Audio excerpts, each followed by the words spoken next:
You could still be rich, even if you weren't born with a silver spoon. Getting rich starts with the right attitude. Many of us tend to multiply excuses for why we can't be prosperous, rather than look for ways to accumulate wealth. What's more, some people still believe that money is cursed and has the potential to corrupt a human soul. This harmful excuse leaves many struggling, unable to use the money to their benefit. In reality, money is the energy that fuels our daily activities and offers opportunities for self-realization and finding one's calling. But how do we rule over money and not let money rule over us? Nasir from Babylon might have already had all the correct answers 7,000 years ago. He was the wealthiest man then, and many people envied him because of his massive fortune.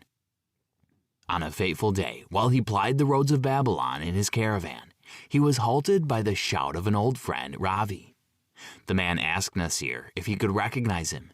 Nasir answered that he remembered the man's name. Ravi was, however, perplexed at how much his friend had evolved into a very wealthy person. There are many ways to scrape up a fortune through hard work and thinking ahead. He further inquired about the secret of Nasir's prosperity. Nasir explained that he was just obeying the laws of wealth. Although initially reluctant to reveal his secrets, Nasir eventually told them out of compassion for his dear friend. By the end of this summary, you will learn what 6 secrets make people rich. The value of these secrets is that they don't promise a miraculous and instant wealth accumulation, but offer a strategic plan to become rich. Key point 2. Get into the habit of putting some money aside. After their initial encounter, 2 old friends decided to sit down, drink wine, and delve deeper into the laws of wealth. Nasir started sharing his experience of how he gained financial wisdom. And so the story went. Nasir worked as a scribe in his younger years, carving words into clay tablets. No matter how hard he worked, he still found it hard to make ends meet. One day, he had a special client come by. His name was Arishaka. Everyone in the village knew him as a wealthy person. Nasir knew he could easily charge this rich guest double for this kind of work, but instead offered Arishaka to strike a bargain. He would carve everything requested by the following day. In return, Arishaka would tell him a secret about how he became rich. "You asked for my secret, and here it is. I found my way to wealth when I discovered that a part of all I earned was mine to keep." Nasir. Having kept his end of the bargain, Nasir expected Arishaka to do the same. However, expecting a long and seasoned wisdom talk, the scribe was somewhat disappointed upon hearing a few words that barely made sense to him then. Arishaka said, "Keep a part of your earnings to yourself."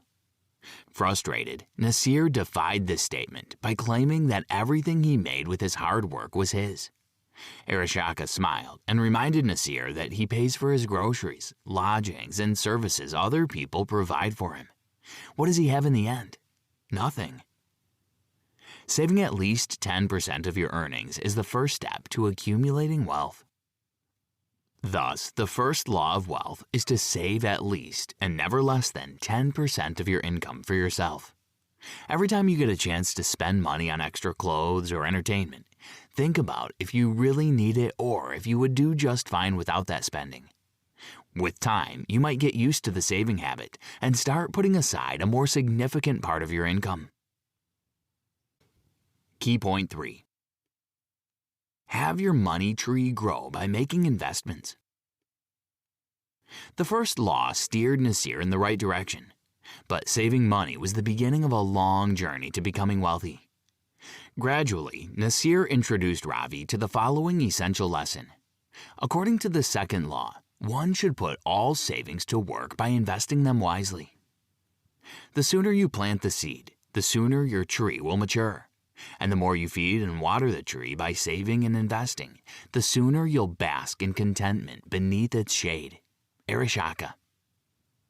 As you invest your money, it tends to multiply. However, there are several things to consider before investing. Look out for businesses you're passionate about to possess some background knowledge about. For example, research retail investment opportunities if you're a fashion fan. An investor-to-be shouldn't consider questionable businesses they don't know much about or don't care about. Before you invest, make sure you understand how this industry works. Once, Nasir took a chance to invest in the jewelry business without prior knowledge. As expected, the stones he bought turned out to be fake. Nasir lost all the money he had managed to save. Still, it was a good investment lesson he never failed to follow from then on. Always do your research before you invest in it. Become an expert in that area, and that's how no one will be able to deceive you.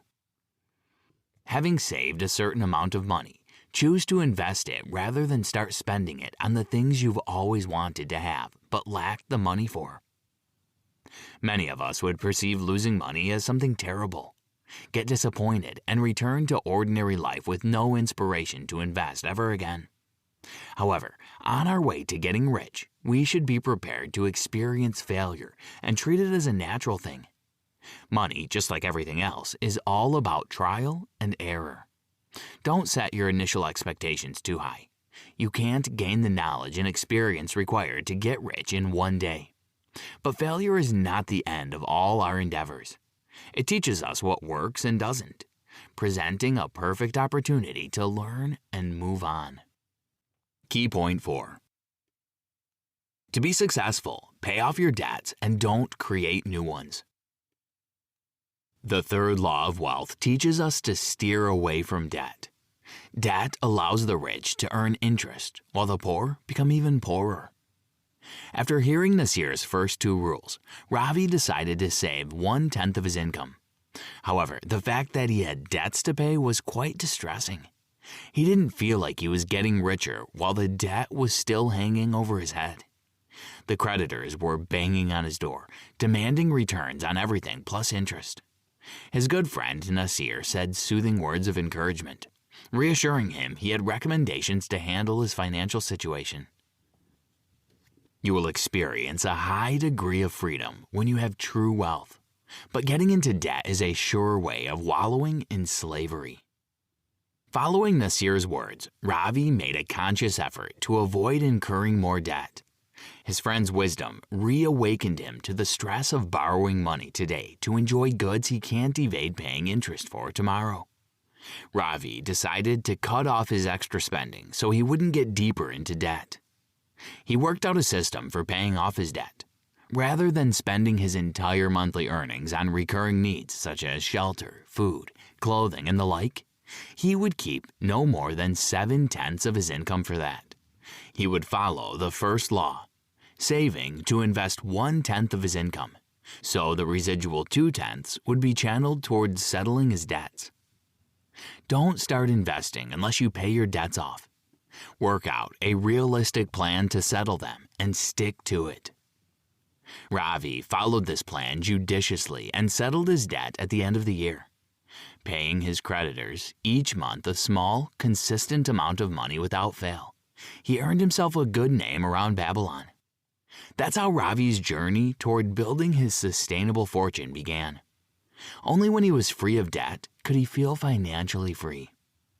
Did you know The Richest Man in Babylon was originally a collection of educational pamphlets that U.S. banks and insurance companies circulated in 1920 to 1924.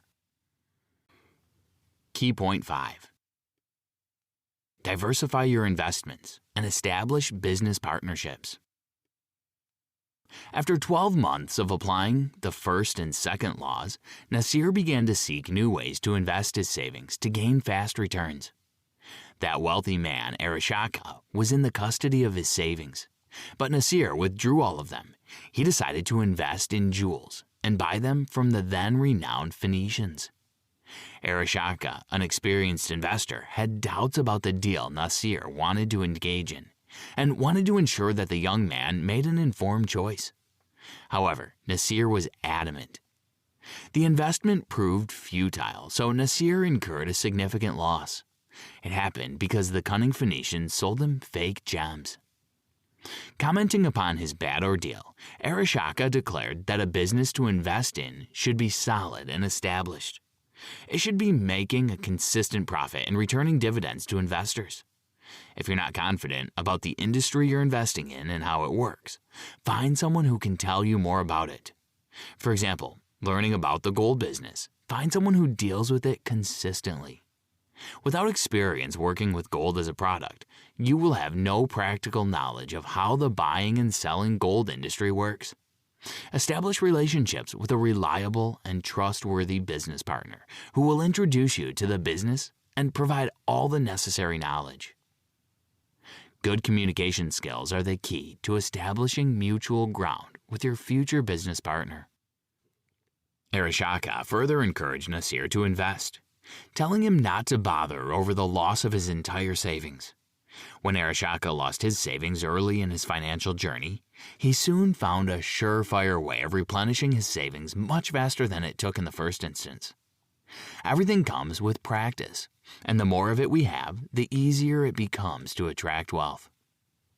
Listening to the wise words of Arishaka and acting upon them, Nasir made a remarkable entry into the metal trade. He chose to work with the person he knew and invested in the business that proved solid.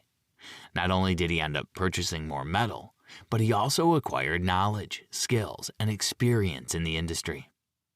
This parable wraps up the fourth law of wealth, which urges us never to speculate in get-rich-quick schemes and invest in sustainable businesses that we understand. Key point 6. The end beneficiary of your investment is always yourself. Investment is a risky yet noble way to earn more money. However, many overlook that all your investments should benefit you and encourage your development. You don't simply invest in wealth, but in learning more about yourself and growing. The fifth law reminds you the most important investment is you. Enrich yourself with the knowledge that will help you multiply your earning power. Be open-minded. Find interests and hobbies which might lead to a bigger expansion of your financial mindset. Never stop learning new skills and self-educating. Keep adding value to yourself. The story with fake jewels was indeed an eye-opener for Nasir. He learned never to put all his money into one place or give it to one person. Hence, he began diversifying his investments. As his fortune grew, he purchased reliable insurance to protect his possessions against catastrophes or robbery, and to secure an income for his family if his journey on the road of life was cut short. You can also learn from Babylon, which has stood firm despite the numerous attacks it has faced, owing to the fortress-like walls surrounding the city. You can apply this to safeguard your increasing wealth. And that's what the sixth law of wealth is about. We should diversify and ensure our ever-growing wealth. Imagine yourself at the end of your financial journey. You obeyed and practiced these laws successfully, finally becoming financially mature.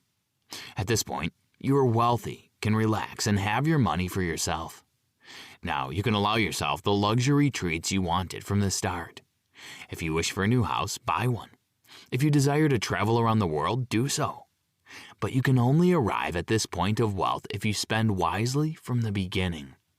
But once you're financially secure, spending money is also important. Money, as energy, needs movement. It doesn't mean you'll have to spend everything you've earned with your hard and strategic work, but rather give yourself something you deserve. Conclusion. At the end of the day, after hearing Nasir out, Ravi became so inspired to share this newly acquired wisdom with everyone else. Ravi promised his friend that he would share this priceless knowledge with others so that people could understand the laws of wealth. Soon, he constructed an enormous wooden tablet with all these precious rules carved upon it. That's why we can learn and apply Babylon's timeless laws of wealth even today. Most importantly, this story shows us that anyone can become rich when they're determined and consistent about it. All it takes is to follow step by step the laws that regulate wealth accumulation. Start by saving at least 10% of your income for yourself. You can deposit it or keep it in your mattress, but always spare 1/10 of your monthly earnings. If you've saved enough, Start investing in sustainable and reputable businesses that return dividends. Then make do with your debts. Never sign up for get-rich-quick schemes. Instead, invest in yourself and protect your fortune with diversification and insurance. Learning to become rich is hard work. It never happens overnight. To embark upon this exciting journey, you must be prepared to make mistakes and accept the consequences. Also, remember that risk is noble, but no one is impervious to failure. You can lose nearly all of your possessions at some point, but that doesn't mean you should stop trying. Try this.